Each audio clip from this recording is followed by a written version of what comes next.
ಇನ್ನೇನು ನನ್ನ ಸುಮಾರು ದಿನದ ಕನಸು ನನಸಾಗೋ ಟೈಮ್ ಹತ್ತಿರ ಬಂದೇ ಬಿಡ್ತು.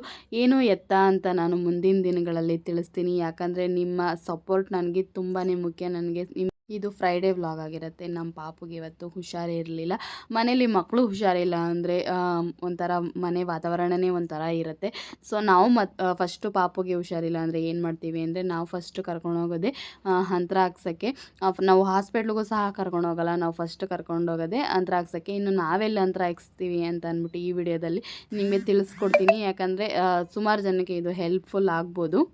ನಂತರ ಅಂದರೆ ನಾವು ಫಸ್ಟು ಯಾವಾಗಲೂ ಎಣ್ಣೆ ಅಂಗಡಿಗೆ ಇವನಿಗೆ ರೂಢಿ ಮಾಡಿದ್ವಿ.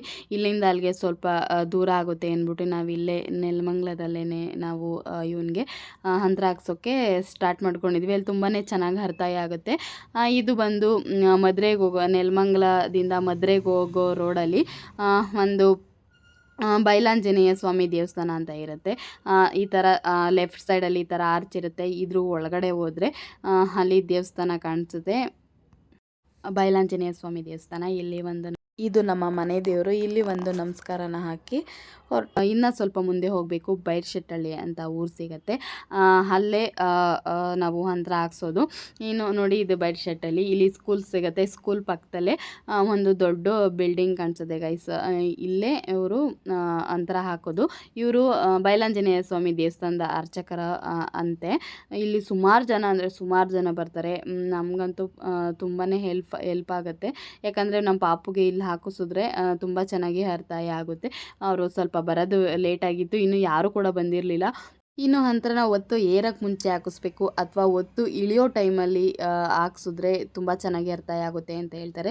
ಇನ್ನು ನಾವೇ ಇಲ್ಲಿ ಸ್ವಲ್ಪ ನಮ್ಮ ಹೊಸ ಏನೋ ಮಾಡಬೇಕು ಅಂದ್ಕೊಂಡಿದ್ನಲ್ಲ, ಅದಕ್ಕೆ ಡೇಟು ಟೈಮಿಂಗ್ಸು ಎಲ್ಲ ಹಾಕಿಸ್ಕೊಂಡು ಬಂದೆ. ನೆಕ್ಸ್ಟು ನಾನು ಪಾಪುನ ಅಂಗಡಿ ಹತ್ರ ಬಿಟ್ಟು ನಾನು ಒಬ್ಬಳೇ ಸಂತೆಗೆ ಬಂದು ಸ್ವಲ್ಪ ತರಕಾರಿ ಎಲ್ಲ ತೊಗೋಬೇಕಾಗಿತ್ತು. ಇನ್ನು ಶುಕ್ರವಾರ ನಮ್ಮ ನೆಲಮಂಗ್ಲದಲ್ಲಿ ಪ್ರತಿ ಶುಕ್ರವಾರ ಸಂತೆ ಆಗುತ್ತೆ.